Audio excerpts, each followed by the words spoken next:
Hello everyone, myself Ayush. I have secured All India rank 139 in RENET examination 2026 and my journey with iQuish was just phenomenal.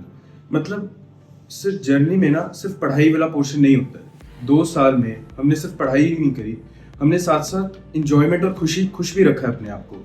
अगर हम खुश नहीं रहेंगे तो हम कभी भी कंसिस्टेंटली पढ़ नहीं पाएंगे। It's not a sprint, it's a marathon.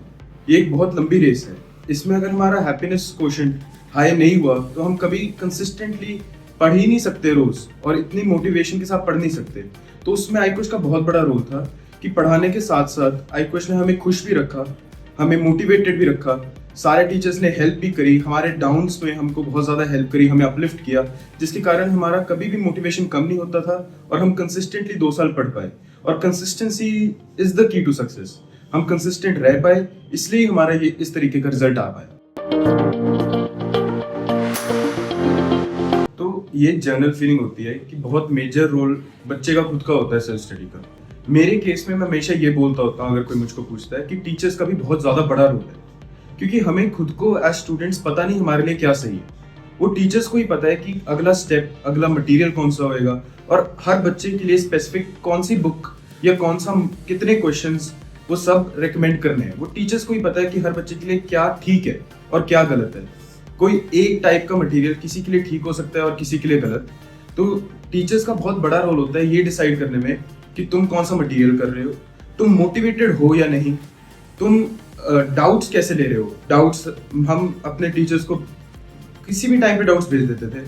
रात को 12 बजे, सुबह 6 बजे, जब भी हम उठे होते थे डाउट्स भेज देते थे और ऑलमोस्ट इंस्टेंट रिप्लाई आता था हमें। तो जब हम iQuish आते थे क्लास के बाद भी हम डाउट्स लेते थे, हम लेक्चर सारे खत्म होने के बाद भी डाउट्स ले लेते थे, हम ऑनलाइन व्हाट्सएप पे भी डाउट्स ले लेते थे। तो टीचर्स ने इतना ज़्यादा सपोर्ट किया। तो मेरे हिसाब से तो जो टीचर्स का रोल है वो बहुत बड़ा होता है, almost equivalent to a child's role, to a student's role. जब हम 10 से +1 में जंप करते हैं तो एक इंस्टेंट राइज इन लेवल होता है कि मतलब स्पेशली फिजिक्स में जब न्यूमेरिकल समझ आने डिफिकल्ट होते हैं। पर मैं पर्सनली iQuish में 9th-10th में भी था, तो उसने बहुत ज़्यादा हेल्प करी मेरी एंड में, मतलब +1 में एंटर करते हुए, क्योंकि 9th और 10th में हमने कुछ बेटर लेवल के क्वेश्चंस किए थे, जिसके कारण जो हमारा ब्रेन था वो ट्रेंड था थोड़े डिफिकल्ट क्वेश्चंस के लिए, और थोड़े बेटर थिंकिंग लेवल को ऑलरेडी अचीव कर चुका था हमारा ब्रेन। इसलिए उसने बहुत हेल्प किया था मेरे को, क्योंकि +1 में एंटर करते हुए फिर मेरे को लाइफ इतनी डिफिकल्ट नहीं लगी, सब कुछ स्मूथ जाता रहा। वरना क्या होता है, अगर हम +1 में ही डायरेक्ट एंटर करते हैं तो कई बार हमें स्टार्टिंग में 2-3 मंथ्स तो बहुत डिफिकल्टी आती है, उस लेवल को ही टच करने के लिए। पर फाउंडेशन का ये फायदा होता है कि हमारा दिमाग उस लेवल पे ऑलरेडी पहुंच चुका होता है, उस लेवल पे ऑलरेडी थिंक कर रहा होता है। इसलिए हमारी स्टार्ट हमें एक पुश स्टार्ट मिलती है, बहुत ही अच्छी स्टार्ट मिलती है, और हम ज़्यादा परेशान नहीं होते even in the starting. Overall 2 साल की प्रिपरेशन में टेस्ट का बहुत बड़ा रोल होता है।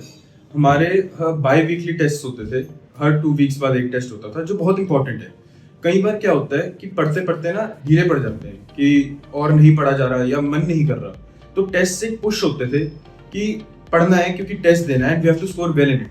तो पूरे 2 साल कंसिस्टेंटली अगर हर 2 वीक्स बाद टेस्ट हो रहा है तो हमें वो कॉन्स्टेंट पुश मिलता रहता था, जिससे हम कंसिस्टेंट रहते थे। उसके अलावा एंड में टेस्ट की फ्रीक्वेंसी बढ़ाई जा रही थी धीरे धीरे, और बिल्कुल लास्ट मंथ में जो नीट 26 से पहले अप्रैल वाला मंथ था, उसमें हर सेकेंड डे टेस्ट होता था।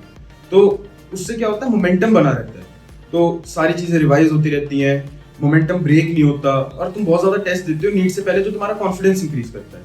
अब उसके बाद जब नीट 26 कैंसिल हो गया और रीनीट की अनाउंसमेंट हुई, तब हम तो एक बार सारे स्टूडेंट्स डर गए थे कि अब हम आउट ऑफ टच हैं, हमको टेस्ट ही नहीं याद, हम कैसे देते थे, अरे हम तो एक हफ्ते में ही सब भूल गए।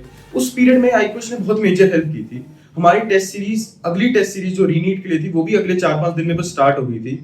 धीरज सर ने स्पेशली उस टाइम पे हमें बहुत ज्यादा पुश किया था कि आप टेस्ट दो, घबराओ मत, और उसने ही हमें हेल्प किया नीट और रीनीट के बीच में काम रहने के लिए।